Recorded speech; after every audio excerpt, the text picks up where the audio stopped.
You've been lied to your entire life about one simple question. What was the first job? Not the first thing humans did to survive. Not hunting, not gathering berries, not building shelter. Those weren't jobs, those were instincts. Every animal does some version of that. A job is when one person in a group says, "I do this, and only this, and everyone else depends on me for it." So what was the first time that happened? The first moment a human being woke up and said, "This is my role. This is what I bring to the table. This is what makes me valuable to the people around me." Most people, if you ask them on the street, will give you the same answer. It's usually said with a smirk, the oldest profession. And they mean one specific thing. You know exactly what they mean. But here's the problem. That answer is almost certainly wrong. And the proof that it's wrong is sitting in museum basements, in excavated caves, in 40,000-year-old bones. What we're going to do today is run an investigation, a cold case. We're going to look at the actual archaeological evidence, the physical objects, the burial sites, the chemical residue found in ancient pottery. We have 3 suspects, 3 candidates for the title of first specialist. By the end, we're going to rank them. One of them wins. Let's find out which one. Before we get into it, if you're new here, hit subscribe. We do this kind of thing every week. Real history, real evidence, real surprises. No fluff. Let's start with the crime scene. The phrase, "the oldest profession," has been around for over 100 years. Rudyard Kipling used the expression in his 1888 short story On the City Wall. He didn't invent the idea, but he put the phrase into the cultural bloodstream, and from that point on it lodged itself into popular consciousness. But here's what nobody asks. Where's the evidence? In archaeology, you don't get to just assert something. You need physical proof, you need objects, you need patterns. You need something that survives tens of thousands of years and still tells a story. And when you actually go looking for evidence of organized, specialized, transactional sexual commerce in the prehistoric record going back 40,000 years, you find almost nothing. What is there is something far more interesting. And this is where our investigation begins. 3 suspects, 3 cases. Let's look at the first one. 40,000 years ago, in what is now southern France and northern Spain, something remarkable started happening. Humans, anatomically modern humans, people with the same brains as yours and mine, started going deep into caves, not to live in them. The living happened at the cave entrance or outside. They went deep inside, sometimes hundreds of meters in, where there was no natural light whatsoever. They carried torches or fat-burning lamps made from hollowed stone, and they painted. The paintings at Chauvet Cave in France have been dated to roughly 36,000 years ago. Altamira in Spain, around the same period for the oldest sections. And the cave of El Castillo, also in Spain, contains a red disc dated to at least 40,800 years ago, one of the oldest known examples of intentional image-making anywhere on Earth. Now, here's the question that archaeologists started asking when they really dug into this. Who made these paintings and why? The naive answer is anyone could have done it. Some prehistoric human had a free afternoon and decided to draw horses on a wall. But when you actually study the paintings, that answer falls apart completely. The techniques involved are sophisticated, not in a wow that's pretty way, in a technically demanding, requires years of practice way. The artists used perspective, showing animals twisted, in motion, with overlapping bodies, in a way that wouldn't reappear in European art for another 30,000 years. They used the natural contours of the cave walls deliberately, so that in flickering torchlight, the animals appear to breathe and move. They mixed pigments, red ochre, manganese dioxide, charcoal, with animal fat or plant resin as a binding agent. Understanding which combinations produce color that lasts and which combinations fade within a generation. These are not the marks of someone who picked up a rock one afternoon and started scribbling. This is a skill set, a specialized, practiced, refined skill set that takes years to develop. Studies of hand stencils found across multiple cave sites show that in many locations, the same hand appears repeatedly across an enormous span of wall space and time. One individual, or a very small number of individuals, were responsible for the imagery across an entire region. This wasn't everyone's hobby. This was someone's role. But what did they get for it? What was the exchange? At the site of Dolní Věstonice, in what is now the Czech Republic, dated to around 26,000 years ago, archaeologists excavated a burial that stopped researchers cold. A single individual, a woman with significant physical deformities, including a curved spine and a facial asymmetry visible in the bone structure. She was buried in an unusual position, covered in ochre, with the body of a fox placed beside her. She was surrounded by objects that have no obvious practical function: carved figurines, unusual stones, ritual objects. This woman could not have been a productive hunter. Her physical condition would have made the basic labor of prehistoric survival extremely difficult. And yet, she was fed. She was protected. She was kept alive by the people around her for what she knew, not what she could physically do. And when she died, she was buried with more care and more symbolic material than almost anyone else at the site. She was a specialist. The community's investment in her was not physical, it was intellectual and spiritual. She held something irreplaceable. Look at Sunghir in Russia, dated to around 34,000 years ago. Two children, roughly 10 and 12 years old, were buried head to head in an elaborate joint grave.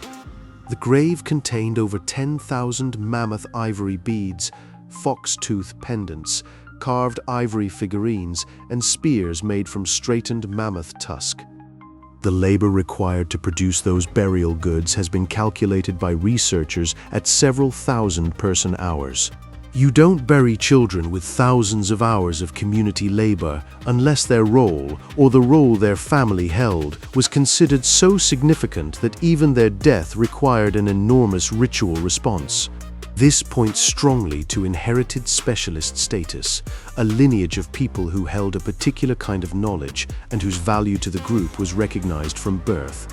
Suspect 1, the artist ritualist, has a strong case. The evidence is physical, it's widespread, and it points consistently toward a recognized specialist role with real community support. But Suspect 2 is going to complicate the picture, because Suspect 2 has chemistry on their side. In 2018, a team of researchers published findings in the Journal of Archaeological Science on pottery fragments from Reykjavik Cave in northern Israel. The site was used by the Natufian people, a prehistoric culture that existed roughly 15,000 to 11,500 years ago. What the analysis found in those vessels was residue consistent with fermented grain, evidence of intentional brewing.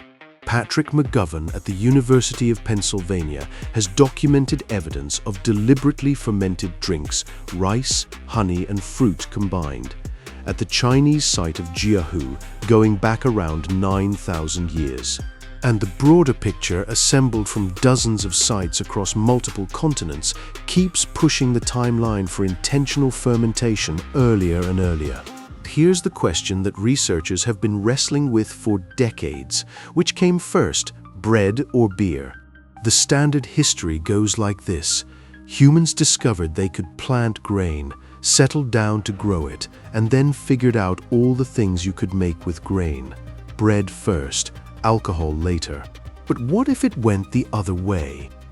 The alternative hypothesis, first proposed publicly by archaeologist Robert Braidwood in 1953 at a now famous academic symposium, asks a radical question.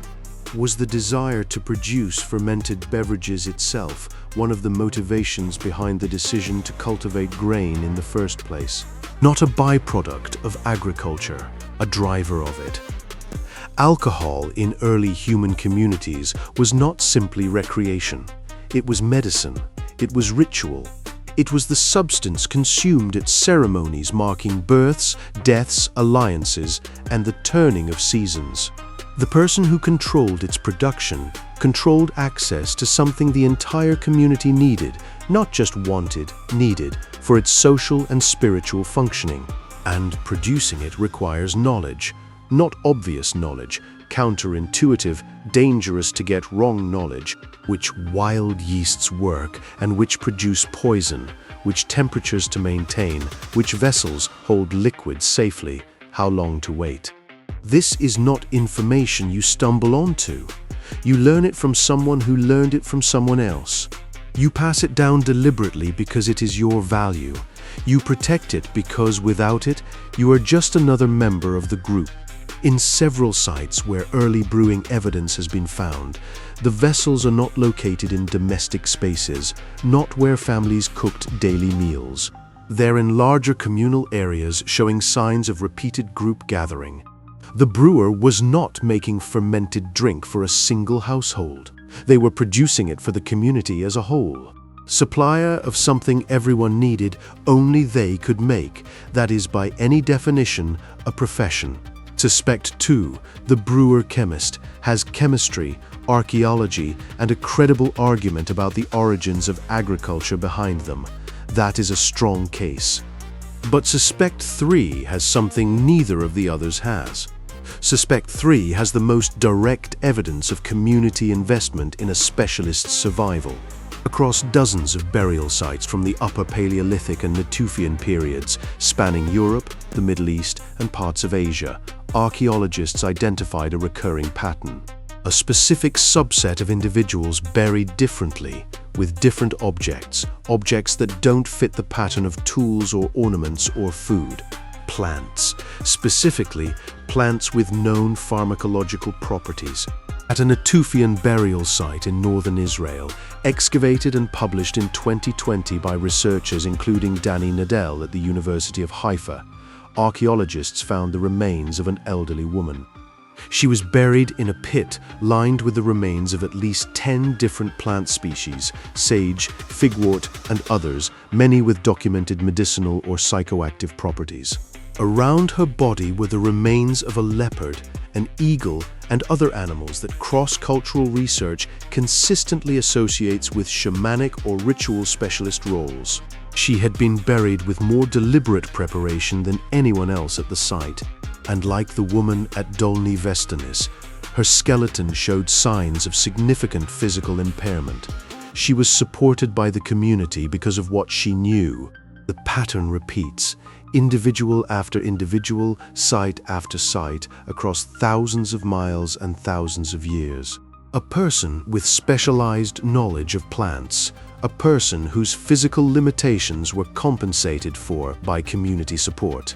A person whose burial reflects a level of ritual investment that goes far beyond what was given to ordinary members of the group. The healer knew which plant stopped a wound from festering, which root reduced fever, which combination of substances could shift a person's consciousness in a way the group used for decision-making, for grief, for communication with whatever they understood to be beyond the visible world. That person was the difference between your child surviving an infection and dying from it. You kept that person alive at any cost, because losing them meant losing a library that existed nowhere else. This is a profession in the fullest sense. It requires years of training. It cannot be faked. Its value to the group is immediate and undeniable. So, 3 suspects, all with strong cases. Time for the verdict. Third place goes to the brewer. The evidence for deliberate fermentation is real, and the social role is compelling. But the timeline is the weakest of the 3. The clearest evidence clusters around 15,000 years ago, not 40,000. The brewer is ancient, just not quite as ancient as the competition. Second place goes to the artist-ritualist. The cave paintings are extraordinary. The evidence of specialist skill is undeniable. But the nature of the role is harder to pin down precisely. Were these people full-time specialists supported entirely by the community, or part-time specialists who also hunted and gathered? The evidence doesn't fully settle that question. First place, the oldest profession, by the weight of consistent physical evidence across the widest geographic range and the longest timeline, goes to the healer. The medicine specialist. The person who held knowledge of plants, of the body, of the invisible forces the community believed shaped their world. Every society that has ever been studied, no matter how isolated, has had this role. It appears in the archaeological record earlier, more consistently and more clearly than any other form of specialization. And that's not a coincidence. It reflects something deep about what human groups need to survive. Not just food and shelter, not just warmth, but knowledge. The kind of knowledge that can only live in one person, that takes a lifetime to build, and that the group cannot afford to lose. Now I want you to think about something. Think about your job. Think about what makes it a real job rather than just a task. It's probably some version of the same thing. You hold knowledge or skill that others don't have, and they compensate you for access to it. 40,000 years ago, someone figured that out, not as a philosophy, not as an economic theory, just as a practical reality. I know how to do something you need, and that knowledge is worth more than anything I could carry or hunt or build with my hands. That is the original transaction. That is the original profession. And the word that describes it is not what you were told. It's not what gets said with a smirk. It's something much older, much stranger, and honestly much more impressive. It's healer, it's specialist, it's the person the group cannot afford to lose. You come from a long line of people who understood that. Every human alive today is descended from communities that figured out tens of thousands of years ago that survival belongs to the group. And the group survives best when someone goes deep rather than everyone staying broad. That's not just history. That's a design principle that still runs through every team, every company, every institution built today. The phrase, the oldest profession, has been getting the wrong answer for over 100 years. Now you have the real one. If this changed how you think about human history, and I genuinely hope it did, share this with someone who still believes the old answer. I want to see their reaction when they find out. And if you want more investigations like this one, cold cases from the ancient world, real evidence, real surprises, subscribe. We do this every week. The past is stranger than anyone told you. Let's keep finding out how strange.